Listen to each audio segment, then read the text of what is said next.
What is up, down, and sideways, all you beautiful individuals? It is another epi of League Unlock. Eric and Mark here with you fine feathered individuals for, well, you could call it cinema. You could, it's definitely a cinematic experience. Might not have been a movie that you're putting in your top 10 list of all time, but it's Rise Group Gaming on the day, especially now that we've expanded to 5 games.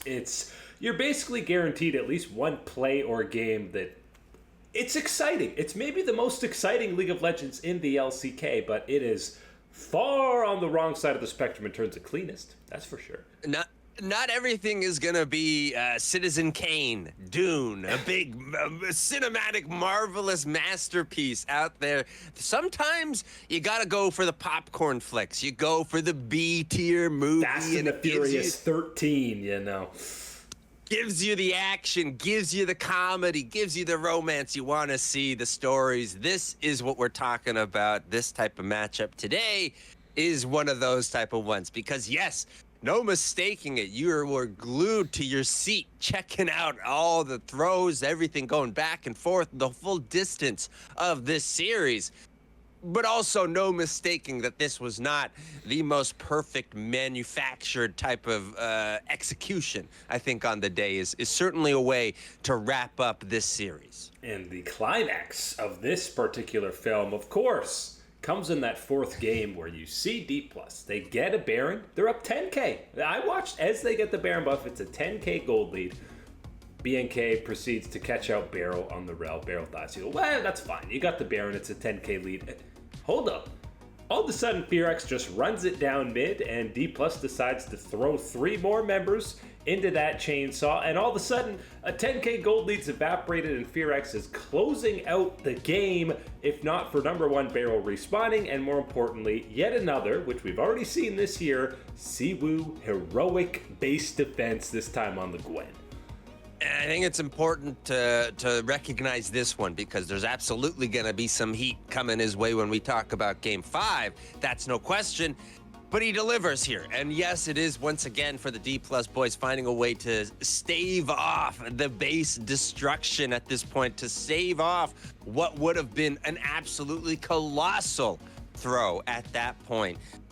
Manages to find a way to execute, and again, as you said, the other factor really important there, just that timing. Barrel coming back to the rift and being in that position to be able to help and fight out, of course, that was a big part.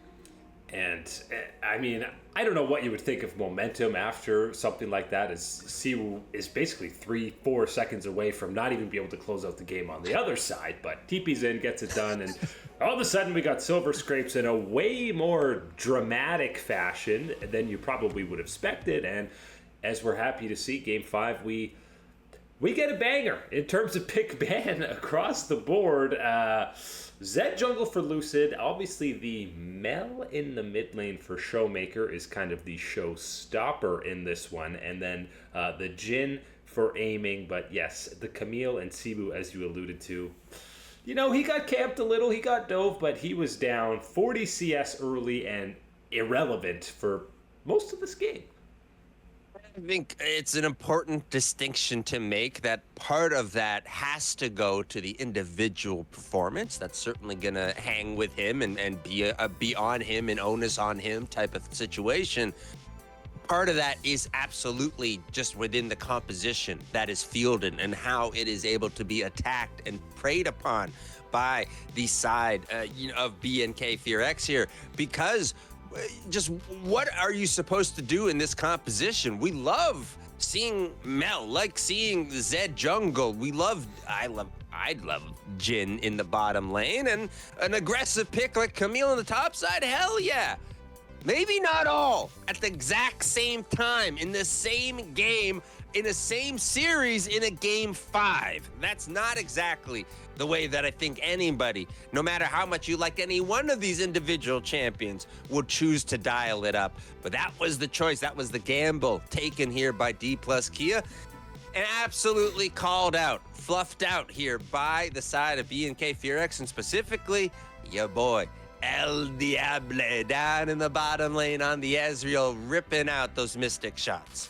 Yeah, I mean, he straight up doubled the damage of aiming in this game, and anytime that's happening as AD carries, yeah, you're probably losing the game if your opposite doubles you up. But Camille, yes, he got set so far behind he really couldn't do anything against Clear, but this Camille pick just seems anti-synergistic with the rest of this comp. Okay, you're going in with the Zed, that one kind of makes sense, but Mel and Jin want to be playing things slowly. It just feels like it didn't make sense, all 5 of these champions together for Dplus Kia, and obviously completely outmatched. Even though Showmaker got a solo kill early on the Mel, Clear was the MVP of the series despite Cebu saving them in Game 4. But this, I mean, it's a surprise for sure. Dplus were going to be favorites coming into this, but it was messy and proves that the Rise group is a little bit different than the Legend group.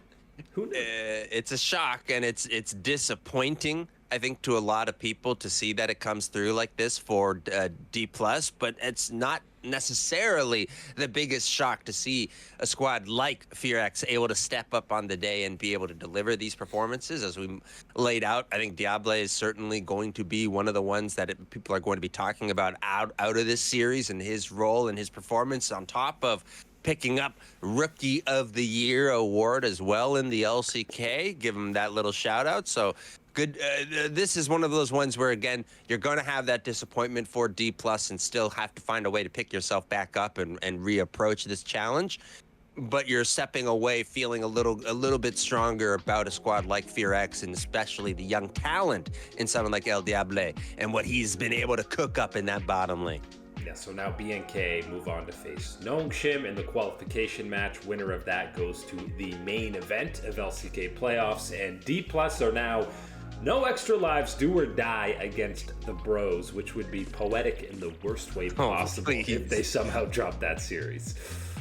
Please don't have it end against the Bros. I can't have my guy Showmaker sitting out on the sidelines due to the Bros. Can't have that. Yes, do or die, backs against the wall type of situation. We'll see if that's maybe, again, not what you always want, but certainly for some organizations, some individual players, it is that extra motivation. It is that extra fire that pushes and unlocks another level of that gameplay, of that focus. Gonna have to see if that's going to be one of the cases for Dplus Kia. You mentioned the Rookie of the Year honors going to Diablo. We also had the MVP honors going to your boy Chovy, and these are from round 1 and 2 and rounds 3 and 5. They're kind of combined, these awards that they were handing out. But if you're including regular season last year, this is a three-peat for Chovy in terms of MVP, and it's another split where we see Genji sweep that first team All-Pro honors. It's so strange to have this happen.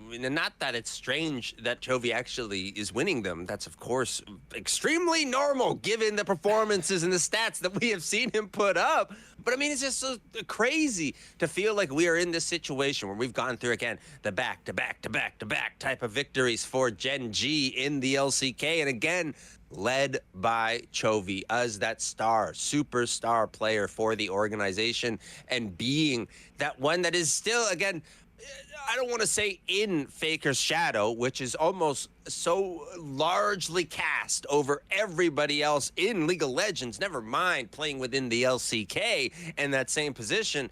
But to be able to step outside of it just enough and create enough of your own figure here within the scene, and to be this type of power superstar that you are with this run of consistently excellent performance, it really is something where, again, I don't know if I can find a true comparable within traditional sports, eSports, or anything as far as this type of excellence. Yeah, and like the individual dominance we've seen now for, we're talking years straight, consecutive for Chovy is something. Even at Faker hasn't had the individual dominance that we've seen Chovy have over basically his entire Gen G tenure. So yeah, obviously deserving for him and the rest of Gen G. That second team, hubbub of T1 players, Doran getting the nod over Zeus, which I think is well deserved based on what we've seen the last couple of months. And how about our boy BDD getting the recognition of that second team All-Pro nod?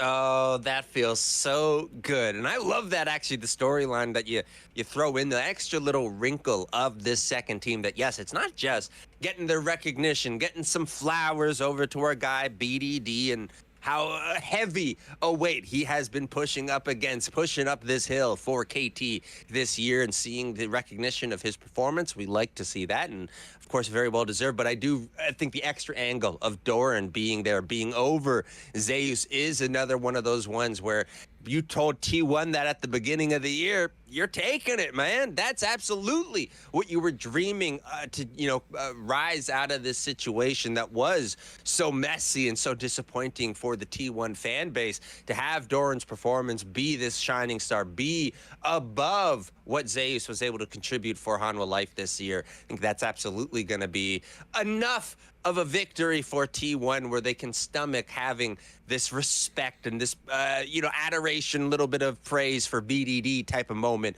moving Faker down to the third team. Yeah, and again, it's that age-old debate of what you actually mean by MVP, because if you're literally going who is the most valuable member of their team in the entire LCK, it's no question it's BDD, because KT is matching up against DN freaks at the bottom of the table. Without BDD, Chovy, really the award should be best player in the league, right?